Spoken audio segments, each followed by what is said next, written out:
Really pleased again this year we are starting off with a conference interview, and this is our opportunity, or my opportunity, to ask our interviewees about the key challenges and opportunities that are facing the sector, certainly from their perspectives and their organisation's perspectives. So I'm delighted that we've got Linda here from Transport Focus and Peter from the Office of Rail and Road.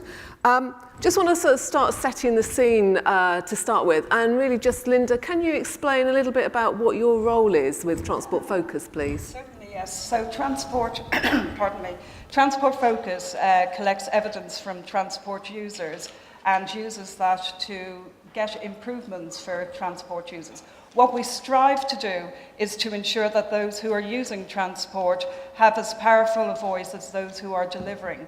So my role is very exciting because I'm one of the people who takes our research out onto the road. So for instance, this week on Monday I was in Birmingham presenting our bus passenger survey results to Transport for West Midlands and National Express, and I did the same yesterday in Nottingham with a lot of the operators there. On Friday I'm with Network Rail most of the day talking about some blockades and engineering works and looking at priorities for their control Period 6, much like the road strategy there is too. So it's really all very much about doing the insight, as Mel talked about, getting those road users' views and then actually making sure that people listen to those views and use them. So in the West Midlands, when we first started our bus passenger survey in 2012, their results for most elements were really very low. What they did, they used our bus passenger survey to prioritise investment on 3 or 4 key areas, and what we saw then over the next few years is that passenger satisfaction on bus increased year on year because they actually listened to what passengers were saying, invested, and then saw passenger satisfaction increase. This is what we feel we can also bring to the road industry, and as Mel mentioned, working very closely with Highways England and others to ensure that the road user voice is heard. Thank you very much. And Peter? Yes, and thank you very much for the invite to your annual conference, Sue. The Office of Rail and Road is a regulator. So we have a vision or a strapline, and we say we're here to protect the interests of rail and road users.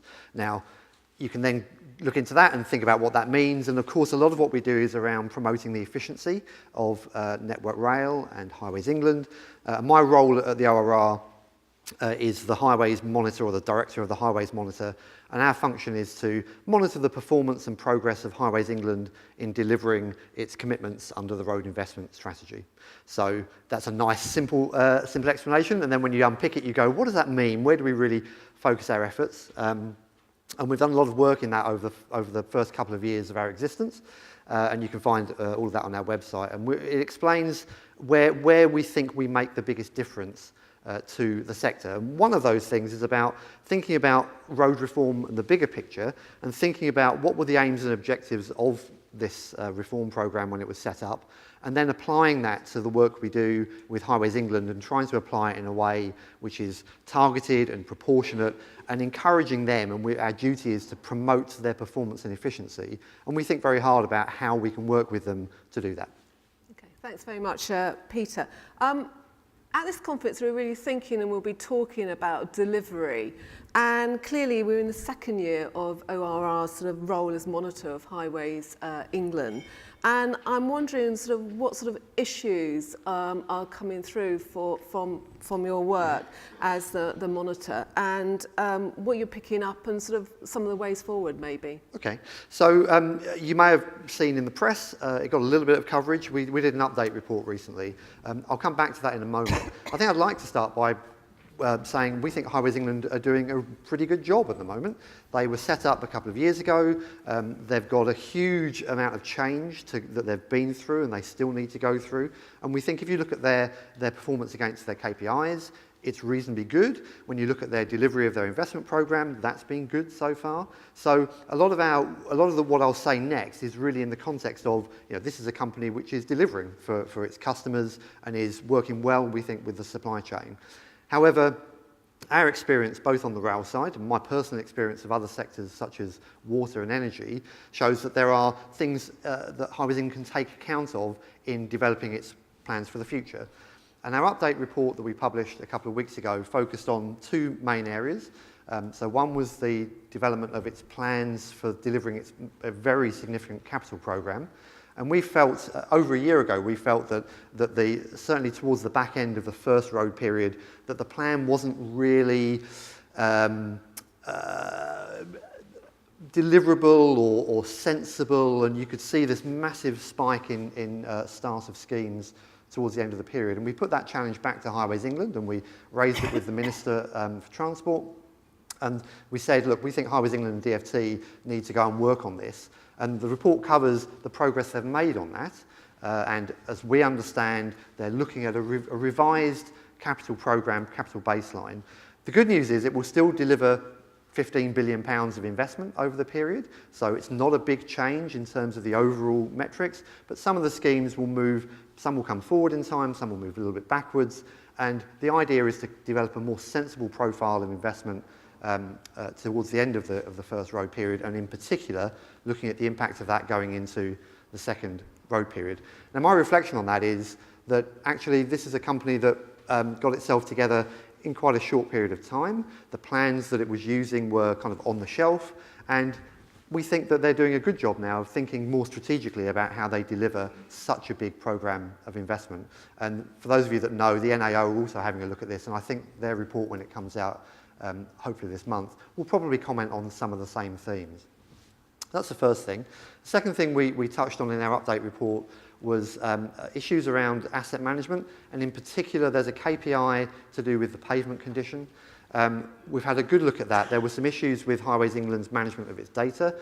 We've worked very hard with them over the past 6 months to understand where they came from. We think that they're doing a good job in addressing the issues that we identified, and we'll be commenting further on that when we get to our annual assessment in July. But the key message I want to leave you with is, this is not a company which we think is struggling or failing. It's a company which is going through a normal process of turning itself into a much better company for developing longer-term plans. And when you come back to it, you think about that's what it should be for delivering the efficiency that road reform is supposed to deliver. Planning year on year is never going to deliver the efficiencies that you'd expect. Okay, thanks very much, Peter. So just in summary, you've sort of highlighted, I suppose, a couple of issues. One is the actual asset and road condition, and the other one is the delivery issues around the capital programme. And so, perhaps you could summarise that as work in progress, which is not unreasonable given where we are. Exactly. Yeah, thank you.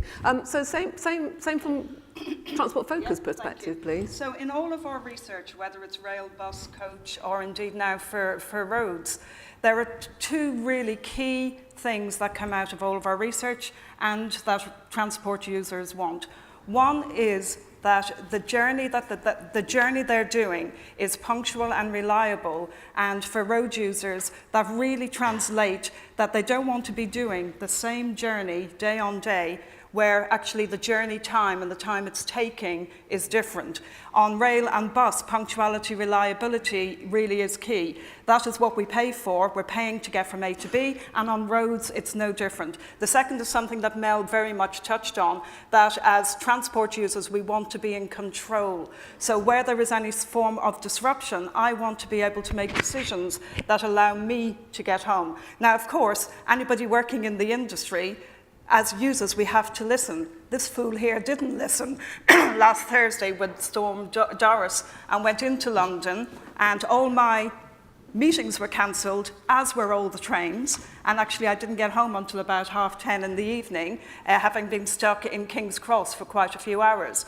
What was important there that I observed is that one of the operators who were in charge of King's Cross made a very firm decision at around 3 o'clock and announced that there will be no trains until about 5 or 6. Another operator did not, and in speaking to passengers later on, people waited in King's Cross for 3 or 4 hours when nothing was moving. So the key point there is that in order to be in control, the industry does need to tell us what's going on. As users, then we need to listen to that. So picking up a bit on what Peter was saying about assets and infrastructure, it's really important that Highways England have the investment to be able to ensure that assets, and that's the road surface. Our fairly recent research showed that for all road users, the top priority for improvement is road surface. A little bit different to other utilities, whether it's water, a water pipe is not visible. So where it's getting to the end of its life, and maybe there are some issues, it's not something that the users see. But of course on our roads, if there are bumps, if there are other things, or with lighting signs, it's a very visible asset and therefore has to be maintained in a proper way. So the basics are extremely important.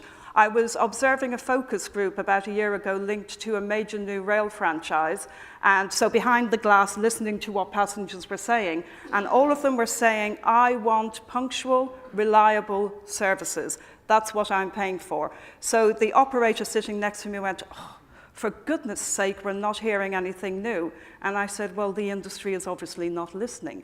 So all of the great innovation and everything like that is absolutely marvelous, but if you don't have the basics right, what we're paying for, then you will not have satisfied transport users.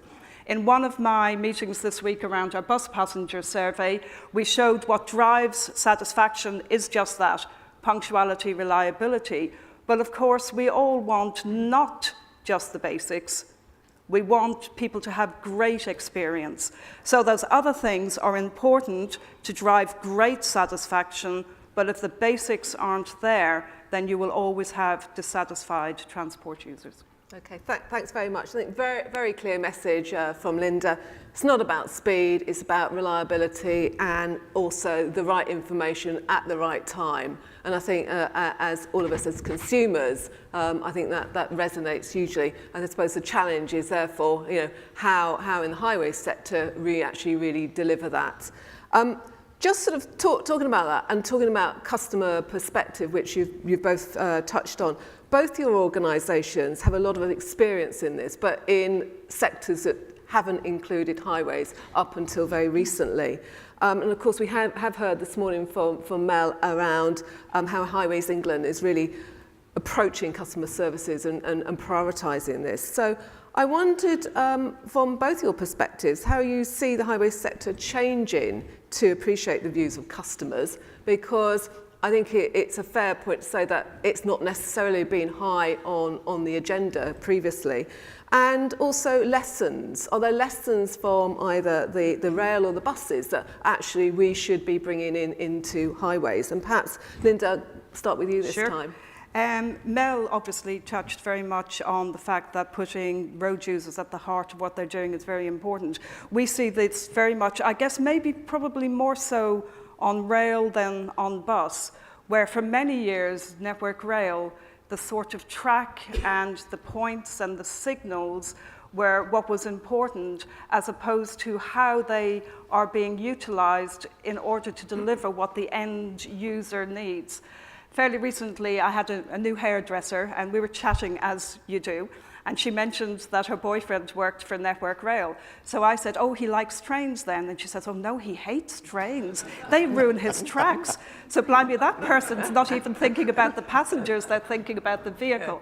So, and I think there has been a real culture changer. There certainly is getting to be a cultural change within Network Rail, that the end user is what is important.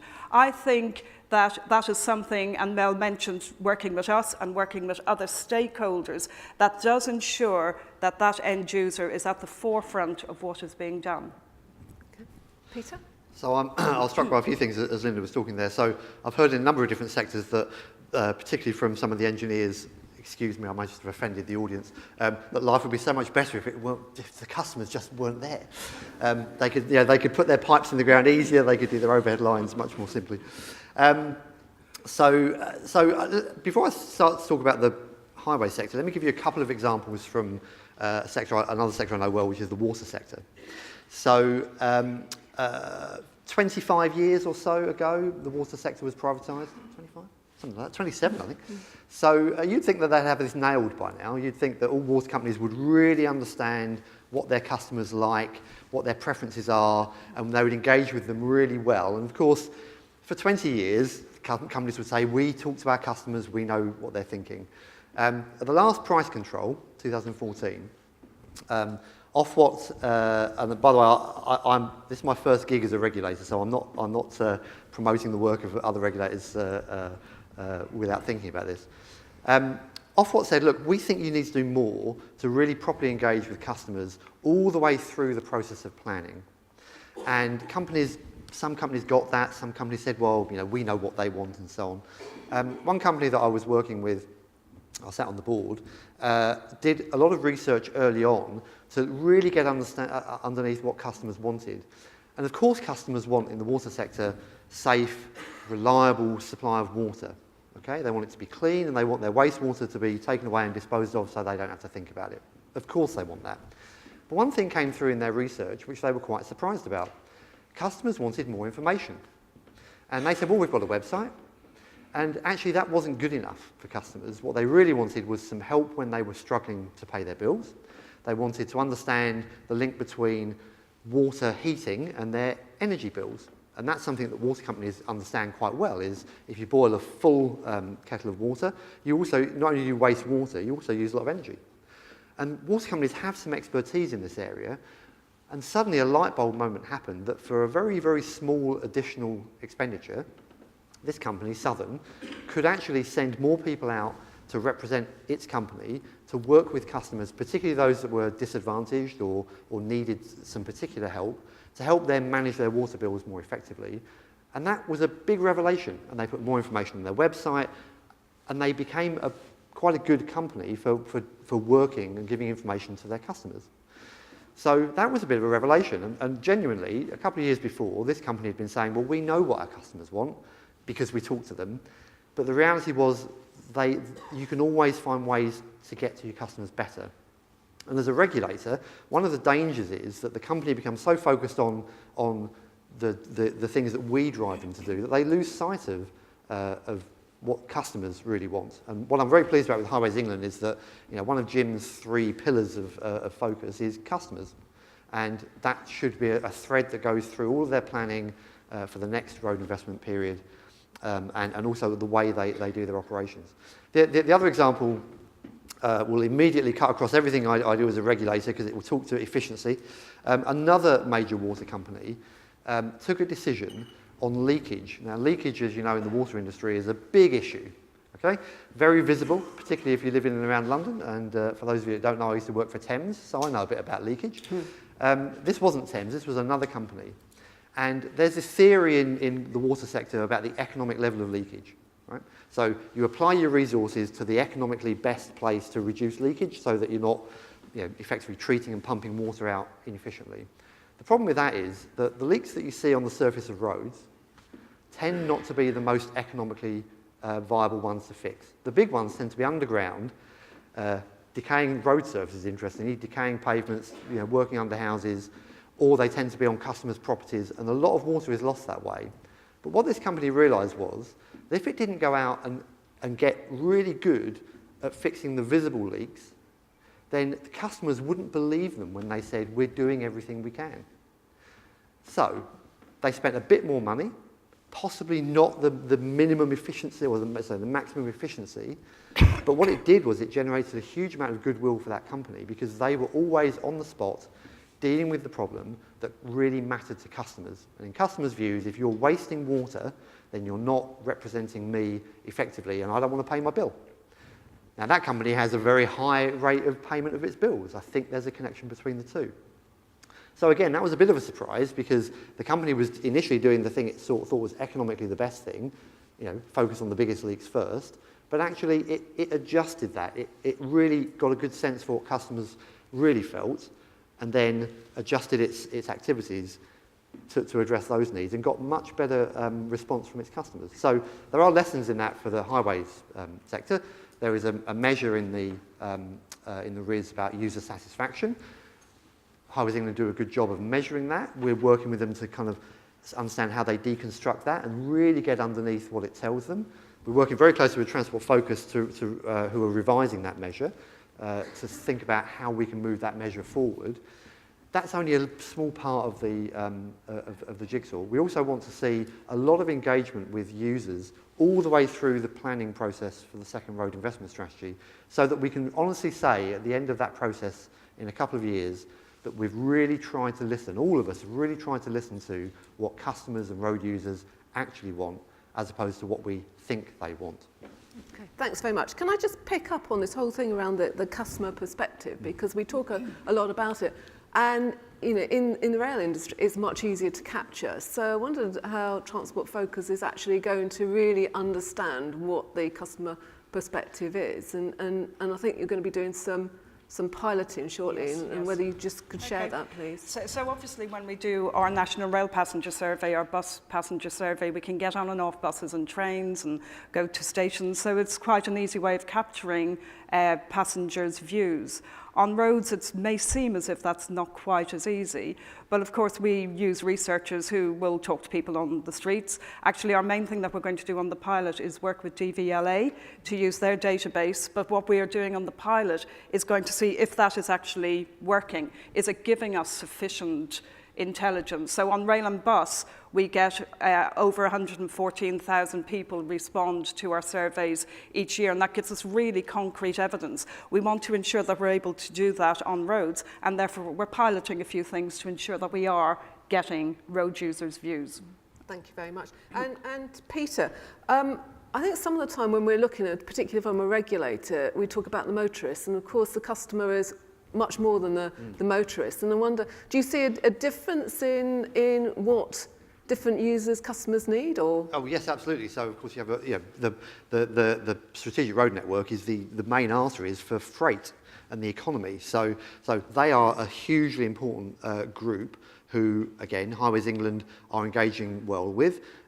We engage a lot with freight customers and the supply chain, and we're trying to develop a view as to where we can maybe nudge or support Highways England in thinking differently about some of those other perspectives. And so the user survey is clearly a very important part of the jigsaw. But again, we need to think about, for example, the information given to freight users, the information when there are going to be when there's work on the network, diversion routes. That also gets you into the territory of how does Highways England work with local authorities to plan those, to publicise those diversion routes. There are lots of other perspectives, not just about the kind of the immediate user feedback that you get. Can I just come in there as well? Research that we did fairly recently, freight users really said they want to be part of the planning process with Highways England when it comes to roadworks, and that's really quite critical as well.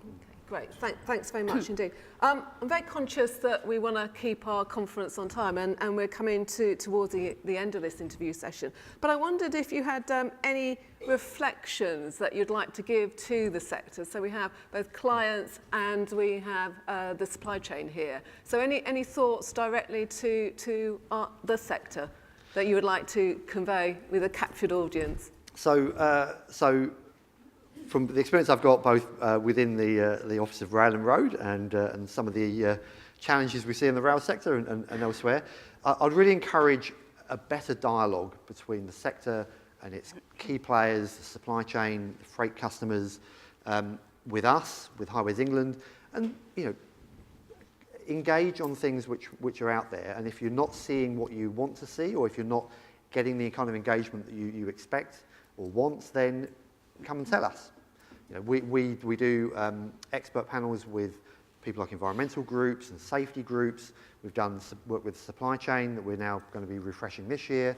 We're very keen to try and make sure that we get a view, and also that we understand how those views are being captured for the planning for the second road investment period. That is really the opportunity for the sector to celebrate the success of the first period, which is going reasonably well, but also think about how can we always improve this, and how can we do better in the second period. And if you're not seeing, or if you don't understand how to engage in that planning process, then pick up the phone to me, pick up the phone to my team, there's some of them here, engage with Highways England, engage with DFT.